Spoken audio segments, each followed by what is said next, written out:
Hello and welcome. My name is Hannah Monjette, and today I'm teaching you how to prepare your business and your business plan to be presented to potential investors, what to expect and what they look for, and how to avoid common pitfalls. So you can go into that meeting and get the funding you want.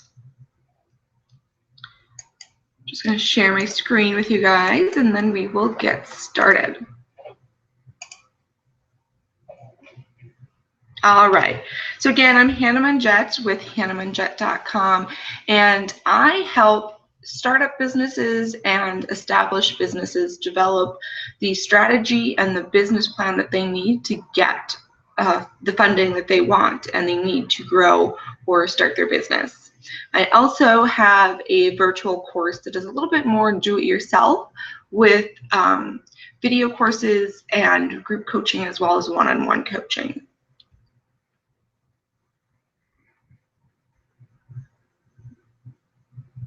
So the fundamental checklist that you want to absolutely make sure you have in your business plan and in your presentation is you want your plan and your presentation to look engaging. You want it to be professional and polished and look interesting and appealing. You want it to tell a good story.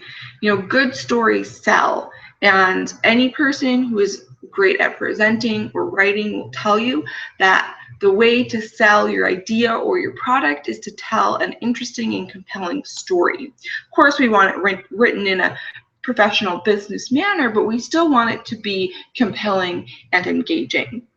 And then last but certainly not least, you want your financial projections to be realistic. You know, we don't want to have the pie in the sky numbers because the investors will catch that right away and it will ruin your credibility, which is what we absolutely don't want. But you also don't want to be too conservative and not make the projections that you could realistically make in your business. You want to be appropriately realistic, not too conservative, but not too, pie in the sky.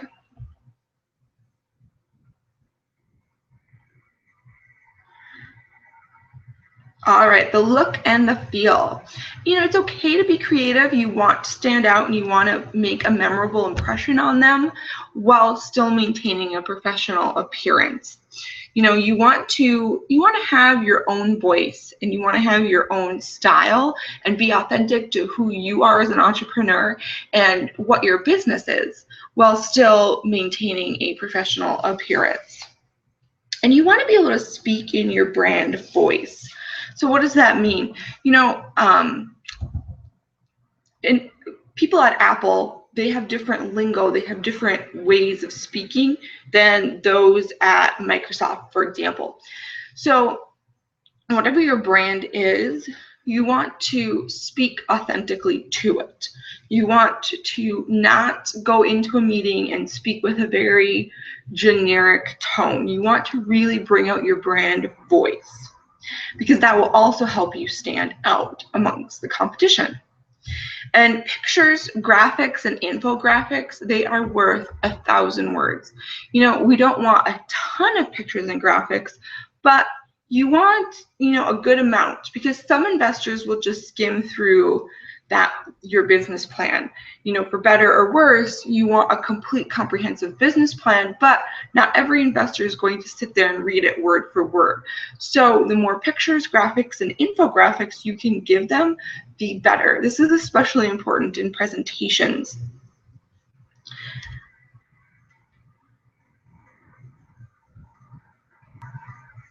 All right, so now we get to telling a good story. So you want to really bring home your target market's pain points.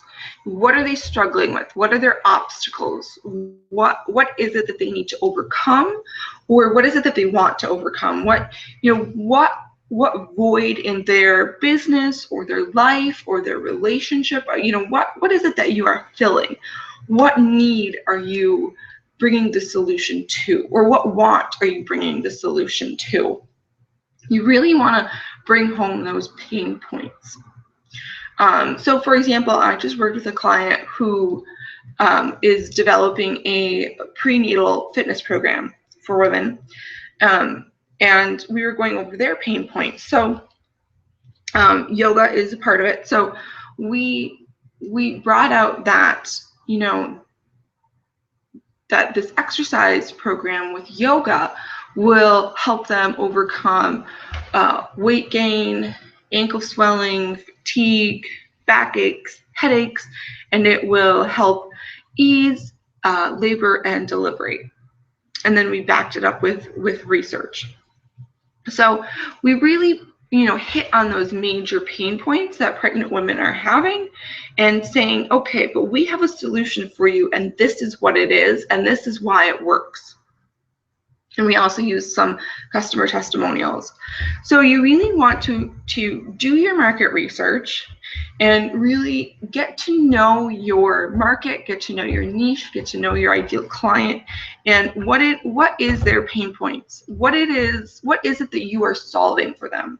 And you really want to write a compelling section about that in your business plan. And then also, what is your strategy? What is your short-term strategy? What is your long-term strategy? And how are you going to get there?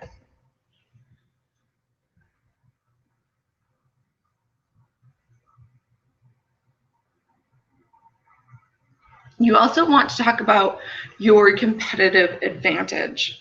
For example, Walmart has cost leadership in its industry, right?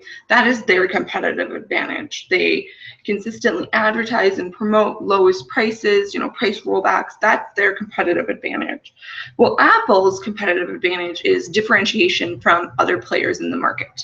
We're different from them. We have different tools, different technology. We are different in a way that makes us superior. That's their competitive advantage. And then you really want to focus on your strong team, your strong leadership team. Focus on past performance of team members. Where have they come from? Why are they good members of your team? What skills and resources and knowledge do they bring to the table that will give you a competitive advantage? And then focus on your industry expertise, either of yourself as an entrepreneur or of your team members or both. And you also, if this applies to you, if you are an entrepreneur already and you have past positive performance, you really want to focus on that. You want to bring out your past performance as an entrepreneur if you can. And if you've had some past experiences that haven't gone quite as well as you would hope, I wouldn't shy away from that. I would take those experiences and tell the investors and tell your story in the business plan about what you've learned from those experiences and what you will take from those experiences to make this one better.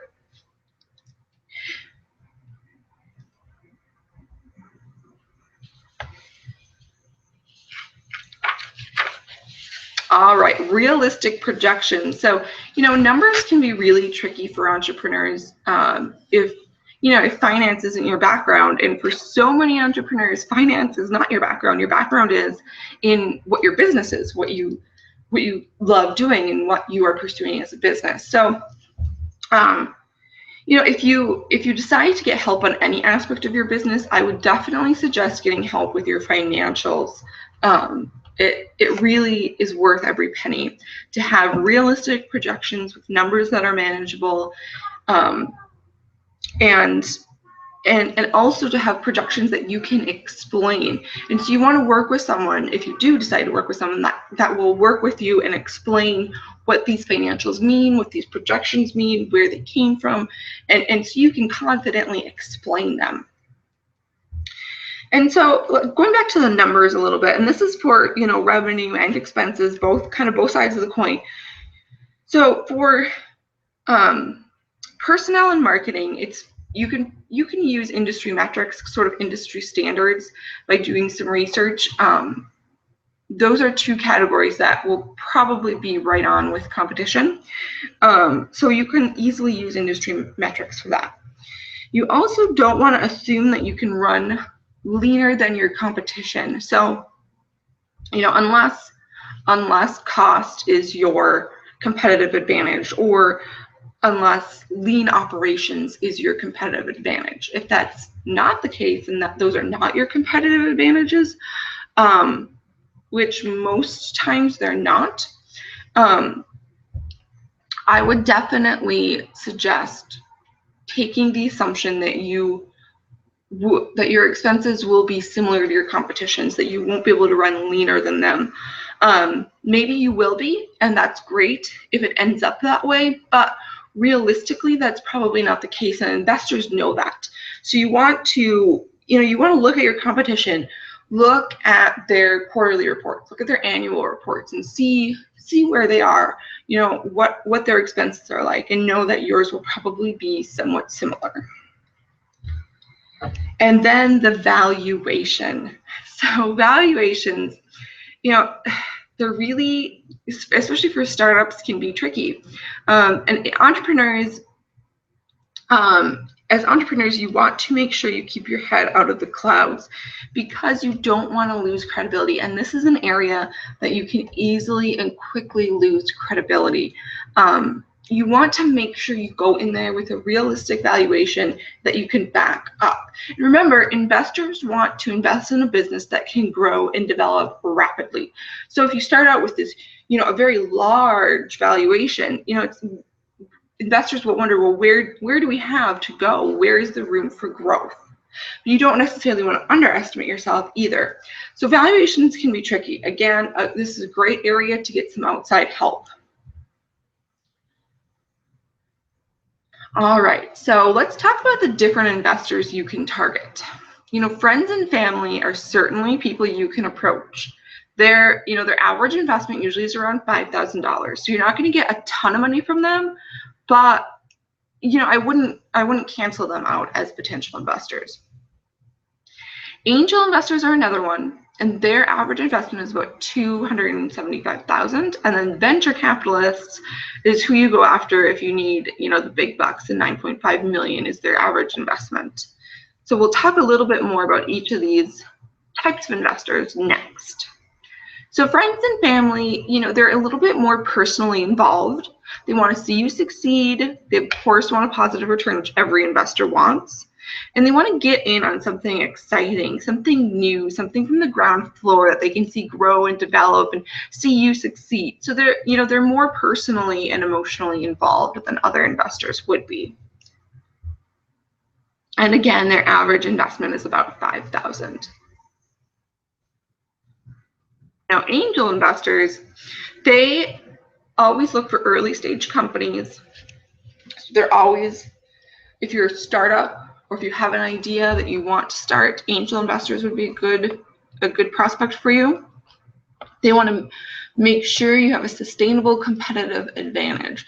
So what does that mean? So whatever it is that what your competitive advantage is, what you are doing better than the competition, they want to make sure that that is sustainable in the long term.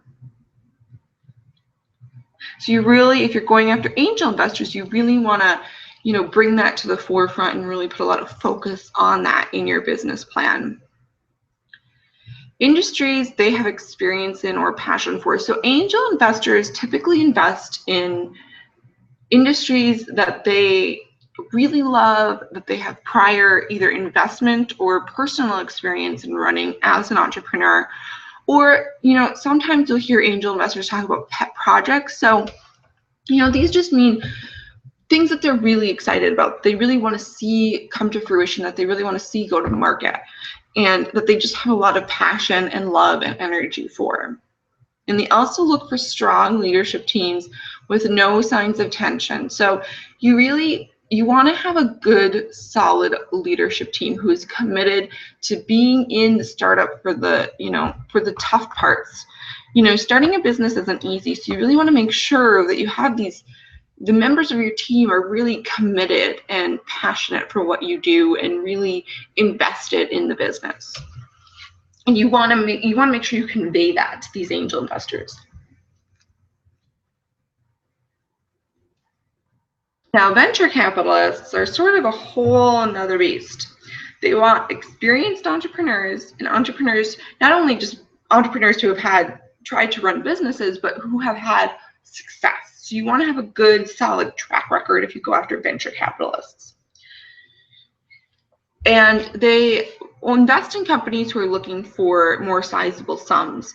So while their average investment is $9.5 million, they're looking for companies that want at least $2 million. So, if you're looking for 100,000 or 200,000, venture capitalists probably aren't the way to go. You might want to go after friends and family and angel investors. And they're looking for massive, rapid growth and return. So they want to take your valuation and increase it 100 times in 3 to 5 years. So, they're looking for major, major growth potential. I don't want to say like they're looking for the next Facebook to intimidate you, because that's a little scary to think about, right? Like, oh my gosh, I have to have the next Facebook idea to go after a venture capitalist? Not necessarily, no. But they definitely want an idea that they can take and work with you and run with and really see massive, rapid growth in a relatively short period of time.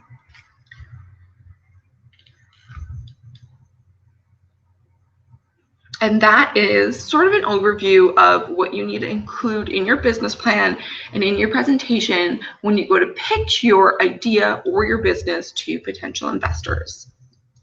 Again, my name is Hannah Monjet. You can find me on my website at hannahmonjet.com. You can also find me on Facebook and on Google+. Feel free to reach out with any questions you might have.